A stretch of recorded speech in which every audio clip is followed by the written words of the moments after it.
And with that, let's welcome in Shawne Merriman, Lights Out, who has another big fight card coming up in the next later this month. It's Lights Out 17. Shawne, tell us a little bit about who's on the card and what we can expect in this next big-time bout for you guys. Yo, what's up, guys? We got a huge fight coming up June 15th in San Diego at Casino Palma, and this will be our 17th fight, which is crazy, but it'll be live on Lights Out Sports TV. So if you guys haven't downloaded the Lights Out Sports TV all sports platform, we'll be live on there from 7 p.m. Pacific to about 10:30.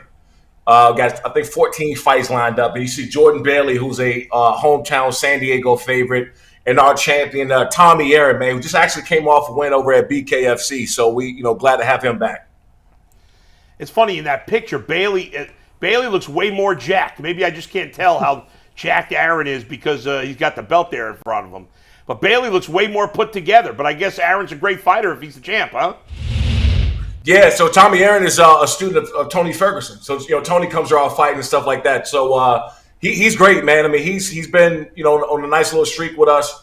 And then he just went over to, bare knuckle boxing, the bare knuckle fighting for a fight, had a win over there, and he's back to us. So this one's going to be big because Jordan Bailey is actually huge in San Diego. He's probably going to be our biggest ticket seller.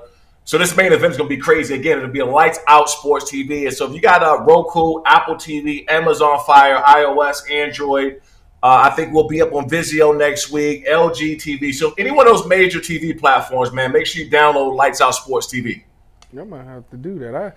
I knew it was on football. I didn't know you had an app. Y'all doing it big over there. Oh yeah, and by the way, it's free. I just want to make sure it's 100% free. Because look, I see everybody's face with it. One more app or something they got to download or buy, man. So I just want to make sure everybody knows it's free. Yeah, that's a big deal. Hey, Shawne, we was just talking about players that's getting these contracts, and obviously we had a big conversation on Jerry Jeudy. Now that all of these wide receivers deals are coming out and Justin Jefferson's breaking the bank, and it looks like they got Jerry Jeudy for cheap. Do you think that was smart for the Browns, or do you think that maybe they overpaid because he still hasn't had that production in the NFL this far?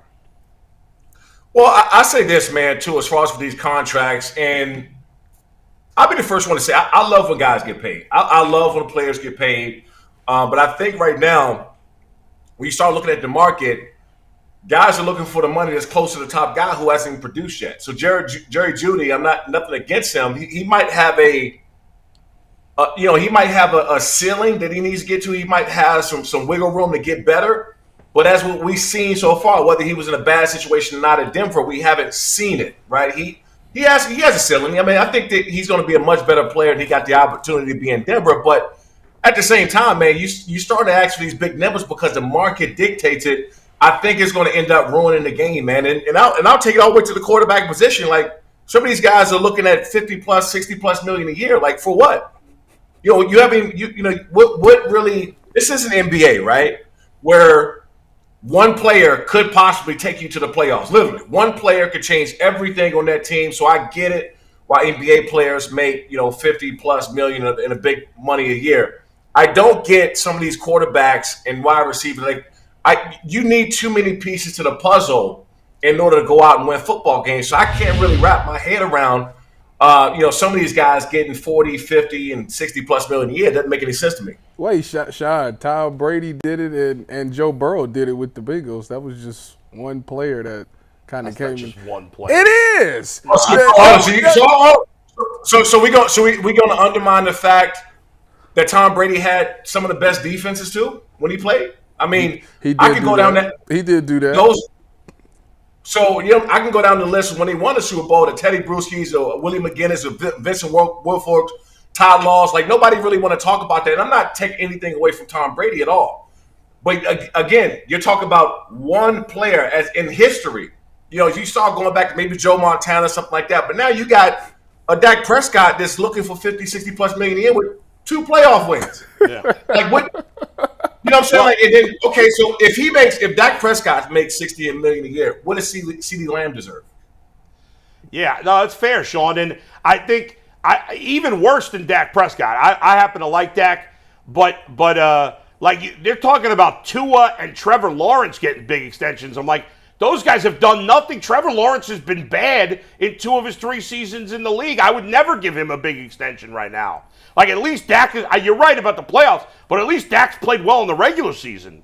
Those guys. Yeah, that's true. And so, to your point, right? And to your point, I'm gonna say this. Yeah. Who is Tua without Waddle and Tyreek Hill?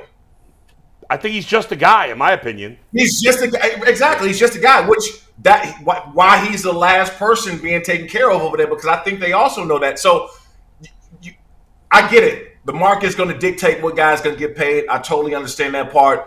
But it's getting to the point where I think the Players Association got to step in and say, guys, look, how does Tua, a guy like Tua, go out and make $50+ million a year or even ask for it? And you got Derrick Henry, who's going to touch the ball 20+ times a game, making 8. It doesn't make any sense to me. Even let's take your top wide receiver. Let's take CeeDee Lamb. CeeDee Lamb's going to probably get 30+ a year. Yeah. Okay, if that's your best player outside of the quarterback position, how does Dak make 60 and CeeDee Lamb makes 30? I mean, come on. It just doesn't make any sense to me. Okay, you mentioned something there about the Players Association. I would think they'd be all in favor for these guys making as much money as they can. So how do you navigate that as the union, and how do you convince guys? Are you advocating for them to take less, and how do you have that conversation? No, I'm advocating for them to go in and kind of restructure what's going on, right? Because it's only going to, when I say worse, I don't mean for the guys getting money. I mean for the gap that's about to happen, right? The big gap between your quarterback, who could be a very good player, but not even the best player on your team, making 50+ a year. So there's a 20 or 30 million plus from your quarterback position to your next big player, your next good player, best player on the team. So at some point in time, somebody's going to have to step in and say, hey guys, look, we can't. I can see for Lamar Jackson. I can see for Joe Burrow. I can see for maybe your top 5 guys. After you get outside of that top 5, when you start asking for 50, 60+ million a year, that part I don't understand. Patrick Mahomes, yes. Patrick Mahomes also won a Super Bowl without a number 1 wide receiver and the number 1 running back. And so none of these other guys are doing that. So it's very few guys that can go out and request that type of money.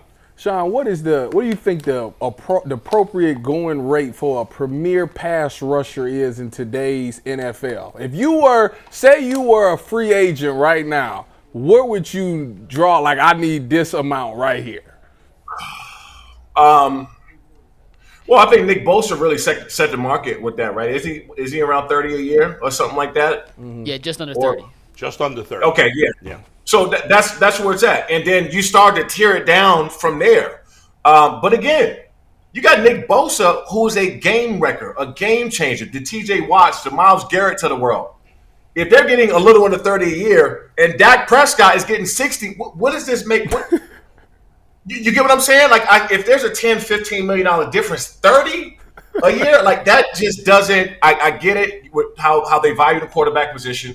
I get it that's the leader of your team, the CEO of your organization. I get all that, but there's going to be a problem at some point in time, and a lot of current players. Like I was just tweeting at Darius Slay from Philly. Yeah, I was just tweeting at him, and I told him, I said, I know guys are not going to step up and say anything about the quarterback and be your next best player on the team, but I said somebody got to say something because it's ridiculous. And so you're not trying to hate on anybody because you love when guys get paid, but you're talking about a $30 million a year gap between your quarterback and the next best player who may be more important than your quarterback. But because he plays quarterback, he's getting $30 million a year. It just doesn't. I won't. You know what, Sean? We messed up. We should have played quarterback. That's right. That's what it means. Everybody about to be a quarterback. My son Justin Merriman, he's 14 years old. He plays quarterback. They even put his hand in the dirt. I'm yanking him off the team. I swear to God, man. He could not tackle a soul ever.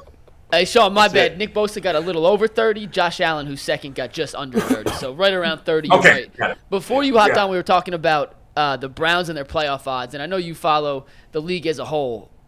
Right now, the Browns coming off an 11-win season where they made the playoffs are plus 135 to make the playoffs again next year. Do you feel like those odds are about right, or are they way off in your mind? We went back and forth on this.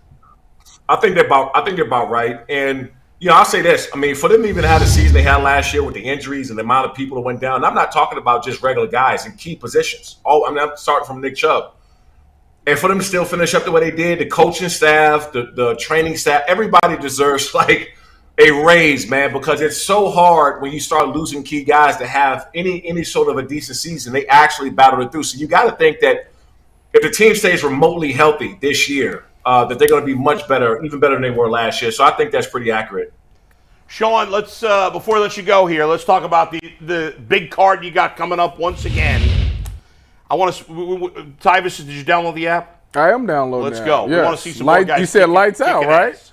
The lights out Sports TV. Lights out. Hold on. Wait a minute. Let me make sure I got it Yeah, right. lights out. Come on. I need that download, baby. Give us the details again of the big event. Yeah, so we got a fight Saturday, June 15th in San Diego, as you see right there. Casino Palmas where we're having the fight. But we'll be live on Lights Out Sports TV at 7 p.m. Pacific, and it'll run to about 10:30. So anybody can get it. It's free. It's on your Roku, I believe we're on LG TVs, Apple TV, Amazon Fire, iOS, Android. So you've got any one of those major TV platforms. I think next week we'll be up on Vizio, Comcast, and Xumo. So if you got any one of those major TV platforms, make sure you download it. Lights Out Sports TV. This is going to be an amazing card of 14 fights we got in one night. So we got a pretty big card. You see these two guys, Tommy Aaron and Jordan Bailey. So there you go, my man. There you go. Both guys downloaded the app. Watch some ass kicking on the 15th. We're less than 11 days and you got to see, I got World Poker Tour on there, Glory Kickboxing, Swerve Combat, Chess TV, Speed Vision's going up there. So I'll have about 6 more channels up and running sometime this week. What is this street beef? You got people out in the street. Is that like Fight Club? Yeah, you with this street beef. They are an excellent organization, one of the rawest backyard fighting, strap it up type of. Yeah, I'm looking. I see him on TikTok all the time. You hold out on us, Sean. Nice. I'll be on the poker channel for the next 3 hours. Yeah, Jason will be. Yeah, that's right. Thanks, Sean. We appreciate it, man. Good luck with the event next week.